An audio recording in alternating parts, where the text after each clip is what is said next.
जैसे कि आपको पता है कि समय समय पे अगर कुछ महानगर पालिका की तरफ से गलत बातें होती हैं तो साई पार्टी हमेशा आम पब्लिक हो, दुकानदार भाई हो या जो भी जनता है उनके जो है निर्देश में लाती है कि ये बातें आपसे गलत हो रही हैं, ये काम गलत हो रहा है।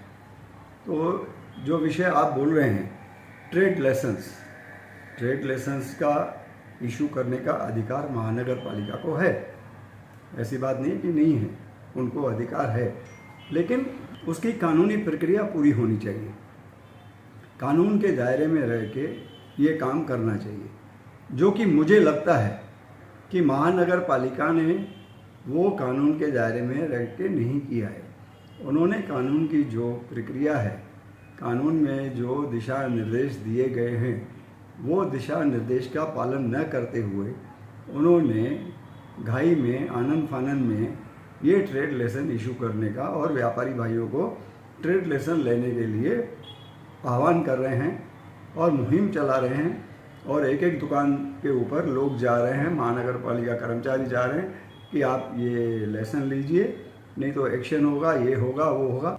तो मैंने महानगर पालिका को एक जो है ये पत्र दिया है, जिसमें मैंने उनको बताया है कि आपके ही एक ऑफिसर विनोद केनी जी, उनका आह्वान था वीडियो पे कि ट्रेड लाइसेंस लिया जाए, ट्रेड लाइसेंस लिया जाए, वो आह्वान कर रहे थे और लोगों में उसके कारण व्यापारियों में दहशत फैल रही थी।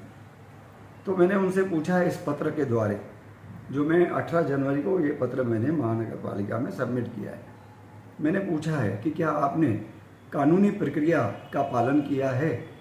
कानून जो कहता है कि ट्रेड लाइसेंस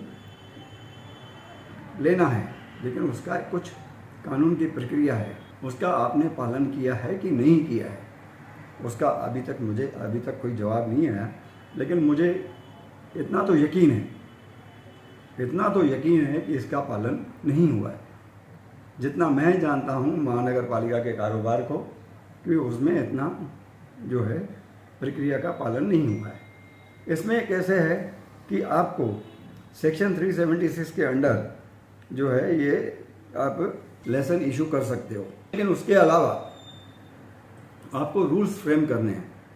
सेक्शन 457/13(1) के अंदर आपको जो है कुछ रूल्स फ्रेम करने हैं। रूल्स फ्रेम करने के बाद आपको बायलाज बनाने हैं।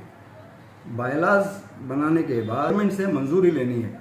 गवर्नमेंट से मंजूरी लेने के बाद आपको लोकल जितने भी न्यूज़पेपर हैं या कोई भी न्यूज़पेपर है में वो आपको पब्लिश करना है, लोगों से ऑब्जेक्शन सजेशन मंगाने हैं। तो आप भी पत्रकार हैं, आपके जानकारी में है कभी इसका जो है ऑब्जेक्शन सजेशन मंगाया गया हो? नहीं, या आपने कोई रूल्स देखे हैं या आपने कोई बायलाज देखे हैं? ये सब जो है 6 हफ्ता पहले 6 हफ्ते का टाइम देना चाहिए, पेपर में पब्लिश होना चाहिए, ऑब्जेक्शन सजेशन मंगाने चाहिए। ऑब्जेक्शन सजेशन आते हैं तो उनके ऊपर सुनवाई होनी चाहिए। सुनवाई के बाद गवर्नमेंट को भेजना चाहिए ताकि वो गज़ेट में आए। आपने कोई गज़ेट देखी है? गवर्नमेंट ऑफ महाराष्ट्र की कोई गज़ेट देखी है? तो मुझे लग रहा है ये सब जितनी बातें हैं, ये जो कानूनी प्रक्रिया है उसका पालन नहीं किया गया है। तो मैंने महानगर पालिका आयुक्त से विनती की है कि ये सब जब तक प्रक्रिया पूरी हो तब तक कृपया करके आप ये जो है आनन फानन में ट्रेड लाइसेंस इशू करना बंद करें। लोगों में जो व्यापारियों में दहशत निर्माण हुई है उसको शांत किया जाए और व्यापारियों से बैठ के ऑब्जेक्शन सजेशन लेके उनके साथ सलाह मशवरा करके बाद में आगे बढ़ना चाहिए, ये हमारा कहना है।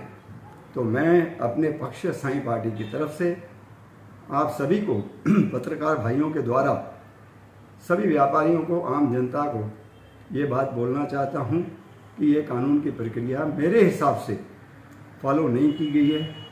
तो कृपया आप भी ध्यान दें, आप भी ऑब्जेक्शन लें और ये महानगर पालिका के आयुक्त साहब को आप जहन नशीन कराएं, उनको अवगत कराएं कि भैया ये काम आप बंद करवाएं, ताकि यहाँ पे कानून का राज हो। कानून का पालन हो।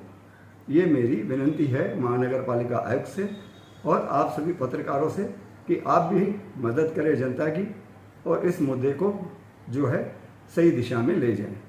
अगर महानगर पालिका की तरफ से इस तरह से जो आप विनती कर रहे हैं, अपील कर रहे हैं, उसका असर नहीं होता है तो आगे गंगा जल की साइन पार्टी की भूमिका क्या होगी? हमारी भूमिका तो वही रहती है कि हम जो हैं व्यापारियों को सपोर्ट करेंगे।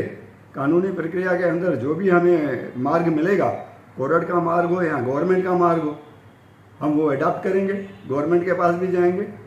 ऊपर हमारे नेतागण बैठे हैं, मुख्यमंत्री जी बैठे हैं, उप मुख्यमंत्री हैं, हमारे बहुत ही एक्टिव खासदार साहब हैं श्रीकांत शिंदे जी, उनको रिक्वेस्ट करेंगे, उनका सहारा लेंगे, उनसे मदद लेंगे।